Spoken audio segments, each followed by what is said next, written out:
եվրոինտեգրումը պարզապես բանաձևով բաշխում ավելի այդպես է առաջնահերթ էր ստացվել։ պետաիրավականն ու պաշտպանության եւ անվտանգության։ Դե առաջնահերթությունը որոշել ենք, առաջնահերթությամբ առաջնորդվել ենք եւ այդ բանաձևով տեղի ունեցել այդ ընտրությունը։ Հիմա ինչ ենք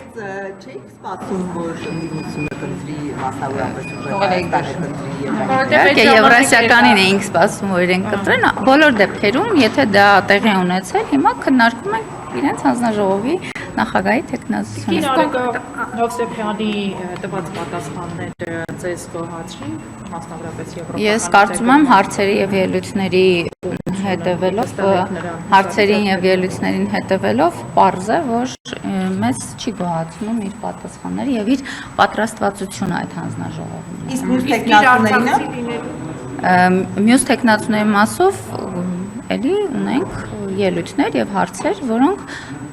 գոհացրել կամ չեն գոհացրել, այսինքն պատրաստվածության տեսանկյունից։ Ամեն դեպքում ուզում եմ հիշեցնել, որ դա իրենց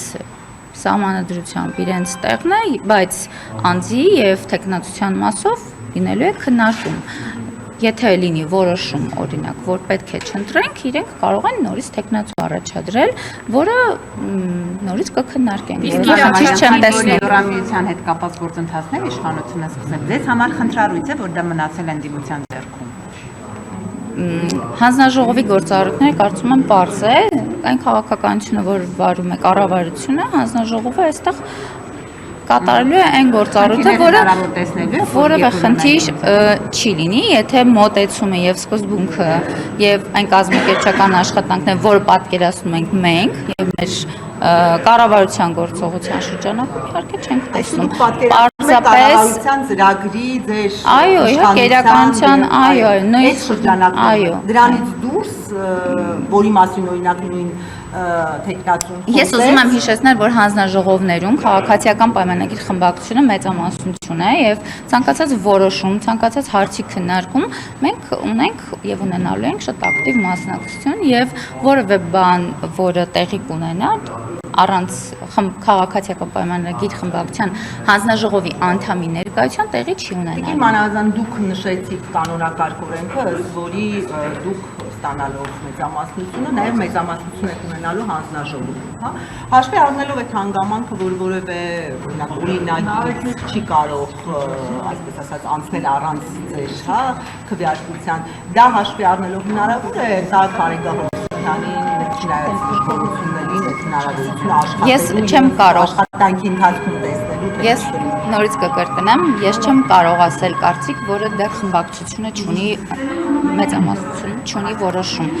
Ես ասում եմ ընդհանրական մոտեցումը, որ մենք այո հնարավոր է ընդդիմություն ունենա հանձնաժողովի, այսինքն տեխնացությունը իրեն լինի եւ աշխատանքները կազմակերպվեն կառուցողական եւ մեր հետ համաձայն, այսինքն ամբողջ ընդհանուր կառուցողական դաշտում լինի։ Բայց արդեն իսկ չի նկատվում ձեր եւ իրենց քաղաքական անհամաձայնությունը, որովհետեւ Ղարաբաղյան հակամարտության թեմայով հարց հնչեցրեց հենց Տիկին Հովսեփյանին։ Քաղաքական անհամաձայնություն կա ի սկզբանե եւ չէր կարող լինել քաղաքական համաձայնություն եւ իրենք լինեին ընդդիմություն։ Դա կա եւ հանձնաժողովի այո նիստերում կլինի այդ, այսինքն ընթացքում կտեսնեք, բայց կառուցողական աշխատանքային process-ների կազմակերպչական ընթացքը լրիվ այլ բանի մասին է։ Իր արցախցի լինելու հանգամանքը լրացուցիչ խոչընդոտ կամ խթան ձեր համար կարող է հանդիսանալ, որ չընտրեք, որովհետև ինքը արցախցի լինելով հանդերձ ավելի շահագրգիռ։ Դուք որտեղ տեսակ այդ խնդիրը, դուք որտեղ տեսակ այդ խնդիրը հարց ու պատասխանի կամ ելույթների ժամանակ։ Խնդիրը գաղափարական մոտեցման մեջ է։ Տիկին Մանավազյան, Տիկին Աննա Հակոբյանը նախաձեռնությամբ է հանդես եկել ընդդիմադիր խմբակցությունների ղեկավարներին հանդիպման հրավիրելով, արդեն մերժում է եղել։ Դուք տեղյակ եք ավելի մանրամասն, հա, ինչ նպատակ է դա հետապնդում, արդյոք այսպես կոնսոլիդացիայի, որ հետո այդ ընտանեկան բռնության մասին առանձին այդ հոդվածը քրեական օրենսգրքում դա բերվի ազգային ժողով եւ այսպես առանձին հոդված սահմանվի, այսինքն նախաձեռնություն է պատրաստվում եւ դա էր խնդիրը։ Ես կարծում եմ Տիկին Հակոբյանը բազմաթիվ անգամներ խոսել է այդ մասին, այսինքն իր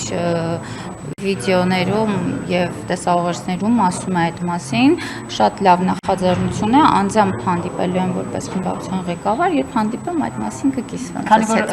տեսանյութի մեջ չկար նաև ձեր անունը խմբակցության ղեկավար, նա կարծում է, որ ձեր խմբակցության բոլոր կանայք կամ քանի որ խմբակցության կանայք 8 օր գումարման ազգային ժողովում հանդես են եկել նախաձեռնությամբ եւ այդ նախագծի մասին անգամ մարդու իրավունքների քննարկման ժամանակ հնչեց, որ այդ նախագծին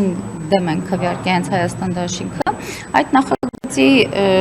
ունեցել են մեր կանայք նախաձեռնել են եւ ունեն այդ նախագիծը, այդ նախագծի շրջանակում հնարավոր է լինել որոշակի փոփոխություններ, ինչպիսի փոփոխություններ եւ ինչ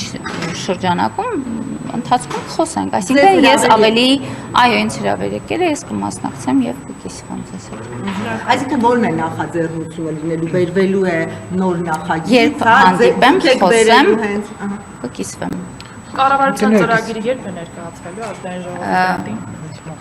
Երբ ներկայացվի ազգային ժողով, 2 օր հետո հավանաբար կլինի ազգային ժողովի օրակարգում, հավանաբար մյուս շաբաթ։ Ամենամոտը մյուս շաբաթ։ Մյուս Մյուս շաբաթ, շաբաթ բայց չեն խախտում օրենքները։ Չէ, չեն խախտում, Այսինքն ժամկետների մեջ շաբաթ-կիրակին, կլինի, այո։ Պարտադիր չի որ 22-ին, եթե կառավարությունը նշանակի։ Չէ, պետք է գա ազգային ժողով, ազգային ժողով ունի ժամանակ այն ուսումնասիրելու եւ 2 օր հետո ազգային ժողովի նախագահի հրամանով կդրվի օրակարգ։